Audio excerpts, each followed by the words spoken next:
This is my last job I'll do. Journeyman iron worker Dustin Monday has erected steel over a lifetime. He put retirement on hold to help build Provo, Utah's second temple in the heart of downtown. He considers the project the pinnacle of his career. I'm really blessed that I can finish this up. It so happens that Monday's skilled trade runs in the family. One of his ancestors helped finish another Utah temple more than a century ago. Well, I'll get to install these stair treads in this building, which my great-grandfather done on the Manti. His was all built out of wood, mine steel. He was a much better tradesman than I think I was. Monday belongs to a select group of craftsmen who are in the process of helping to build over 24 temples across the globe.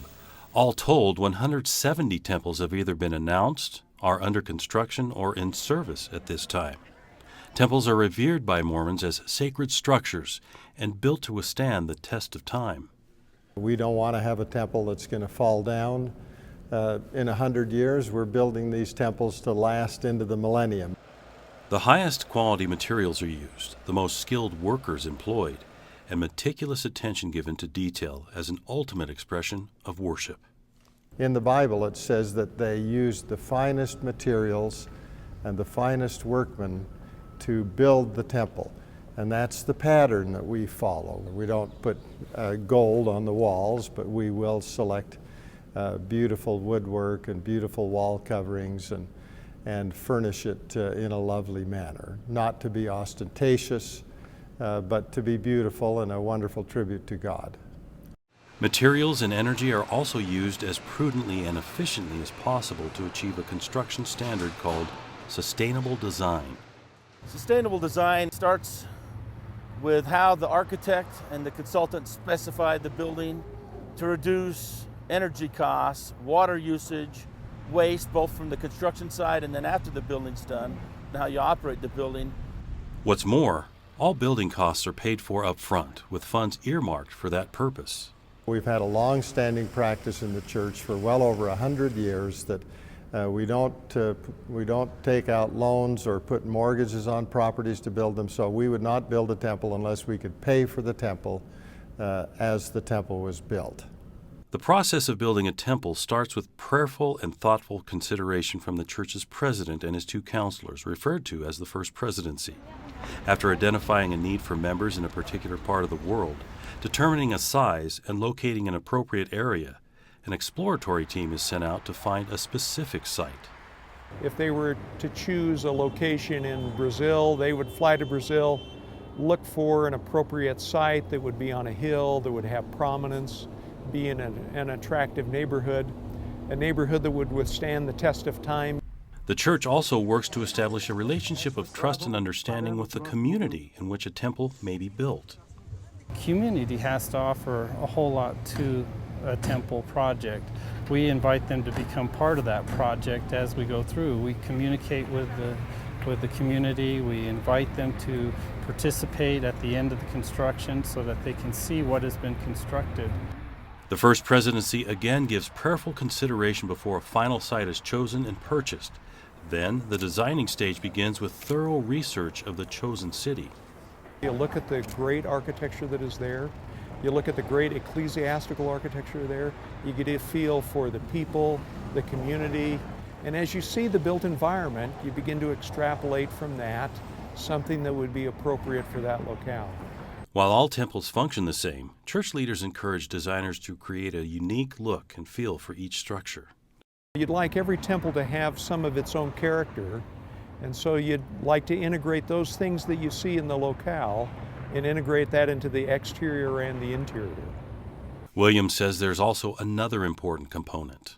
The leadership of the church has charged us as architects, even outside consultants, to seek inspiration from our Father in heaven as you design it. Once the design of a temple is completed and approved by the First Presidency, contractors are selected based on expertise, bid price, and their workers' ability to complete the job. We visit the area that we intend to build a temple and look for viable companies that are able to meet and exceed our standards and the quality of craftsmanship that we seek. You've got thousands of systems and components that all have to work in harmony. It's a very complex maze of issues that have to just be 100% right.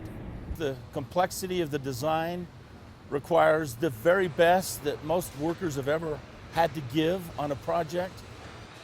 Crews who work on a temple construction site don't have to be members of the church, but are asked to adhere to certain standards. For instance, we'll ask them not to smoke because of the sacred nature of this site. The ongoing restoration of the Provo City Center Temple is one of the latest projects which demands excellence, combining historic preservation with state-of-the-art engineering. The former Provo Tabernacle was gutted by fire in 2010, leaving little more than a shell of its exterior walls. We had a contractor here within a few hours to do everything possible to protect what was remaining from the fire. In 2011, President Thomas S. Monson announced plans to remodel the tabernacle into a temple. After innovative engineering that placed the entire structure on stilts, the brick exterior was reinforced to be stronger than when first built more than a century ago. Once the structure's exterior walls and roof were shored up, crews placed the familiar gold statue of the Angel Moroni atop its main spire. All of the temples that are being built today would have Moroni on the top of the temple. With cutting-edge tools of heavy construction, steel studs replaced wood framing of a century ago. This space will be transformed into what is called the Celestial Room in temples, similar to this, emanating beauty and serenity and reflecting its own unique motif. Unique design is reflected in all temples and can be seen in the spiral staircases of the Provo City Center Temple's trademark towers and its intricate oval baptismal font.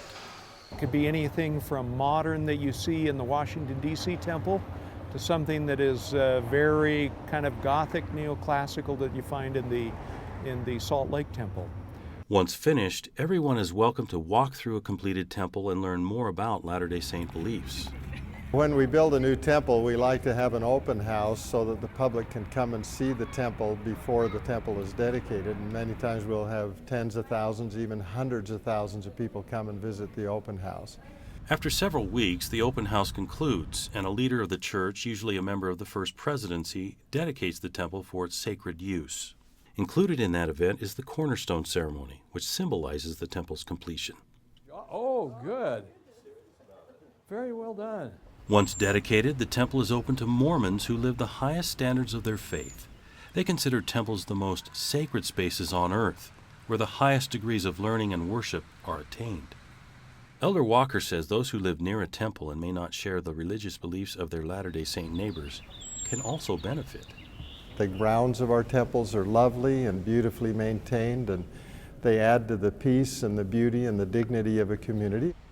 All the members of the community generally would be very pleased to have a temple there, and we hope that that would be the case.